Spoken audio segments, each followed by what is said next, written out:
It's the early hours of December 9, 1941. At Butterworth Airfield in Malaysia, a squadron of Blenheim bombers rumbles to life. Leading the charge is squadron leader Arthur Pongo Scarf, declaring, "Let's get this done, gentlemen." But as they commence takeoff, an urgent message crackles through. Enemy fighters approaching from the north. Dozens of Japanese Ki-27 fighter bombers appear high above, each carrying bombs. Then, more Ki-27s descend for a strike.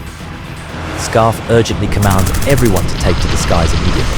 The Blenheim speeds down the airstrip as Japanese fighters target the bombers.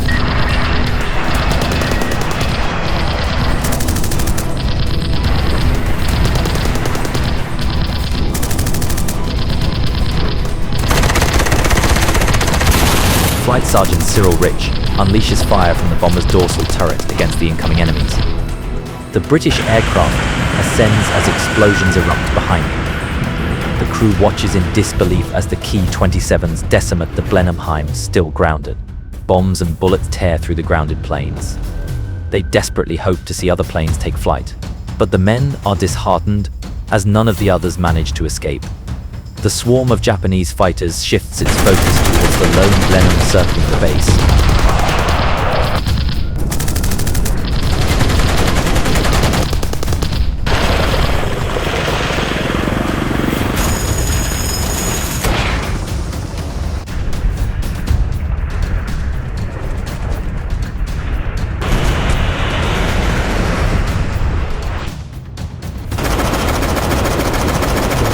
They focus their attacks on Scarf's plane, riddling the fuselage with bullets.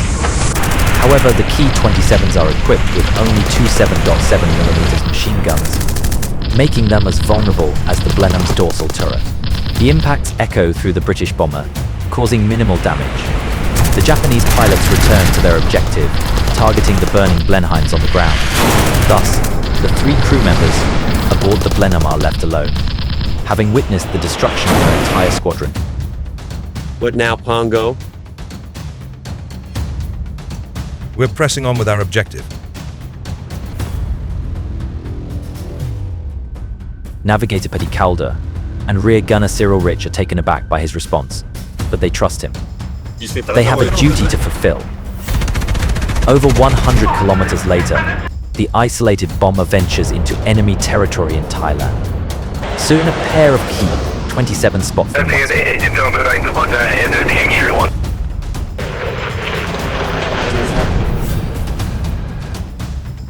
More fighters incoming.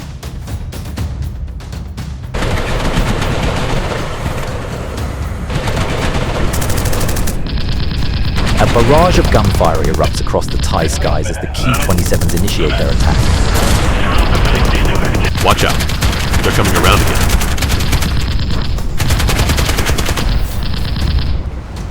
The Japanese assault the British aircraft with continuous fire. Rich retaliates with his Vickers, forcing the enemy to evade. Some of his shots connect, but with little effect. The fighters relentlessly attack, pouring bullets into the plane as Scarf desperately tries to dodge.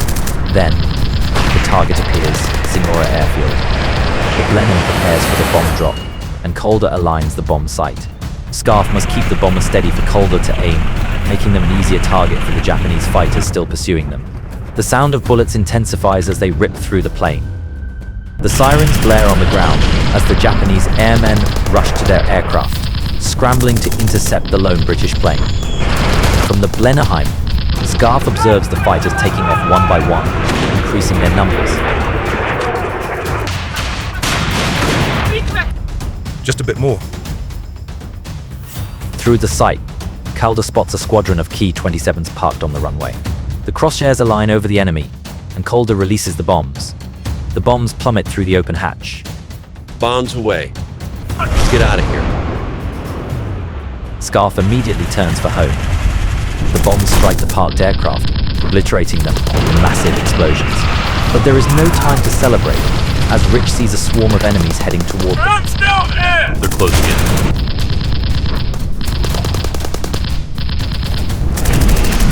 A storm of tracers streaks across the sky, tearing through the bomber's frame. Rich returns fire, but the enemy surrounds them, revealing even more fighters approaching from behind. The odds are insurmountable. Hold tight. Out of options, Scarf sends the aircraft into a sharp dive. The bomber plummets, reaching maximum speed with enemy fighters on their tail. The thick jungle rushes up to fill the windshield. Scarf pulls up at the last moment, narrowly avoiding disaster.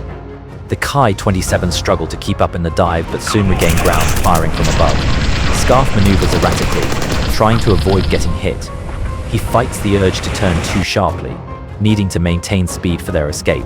Behind him, Rich continues to fight despite the overwhelming odds. Even as Scarf's maneuvers make it difficult for him to aim, he doesn't stop firing.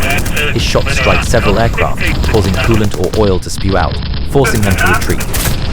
But away from the chaotic fray, two Ki-27s target the Blenheim's cockpit on the left. Scarf barely sees them before bullets rip through the aircraft.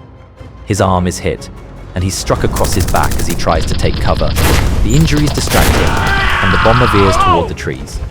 Calder pulls Scarf upright, and the pilot a fiery crash. Scarf continues flying despite his injuries, but he begins to feel the effects of shock. Dizzy and weakened, he focuses on flying as the sounds of battle fade. Exhaustion washes over him. Come on, Pongo. Stay with us. Calder helps him regain control. Before them lies nothing but jungle. Then, Look, they're turning back. Rich and Calder celebrate. We've crossed into friendly territory. The enemy is gone. But the relief is short-lived. They still need to land. Scarf is losing blood and weakening rapidly. Neither Calder nor Rich know how to pilot the aircraft. He needs to get them on the ground quickly. In the distance, the city of Alosetar comes into view, a familiar sight to Scarf.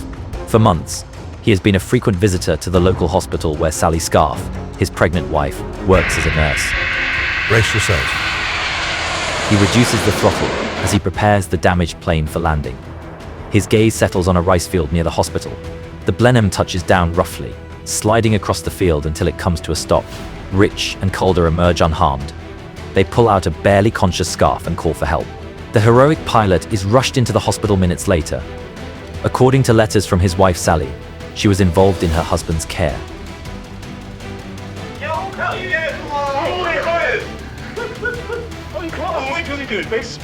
She even donated blood for him, despite her pregnancy, doing everything possible to save him. Throughout, Pongo reassured her that everything would be all right and encouraged her to keep smiling. But tragically, it was not to be, and Arthur Scarf died during emergency surgery.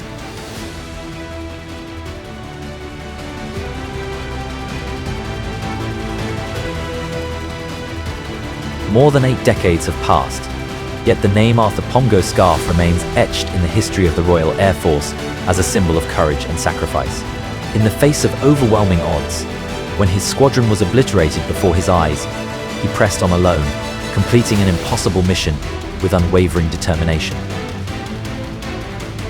Scarf's heroism was not just in his daring maneuvers and relentless fight against enemy fighters, it was in his choice to keep going despite knowing that survival was unlikely.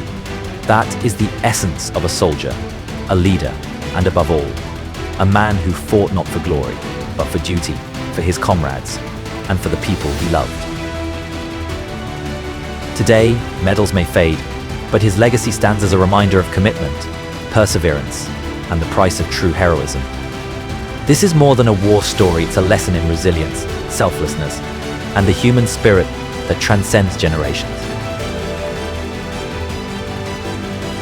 Subscribe to FLYTOP for more incredible war stories that deserve to be remembered.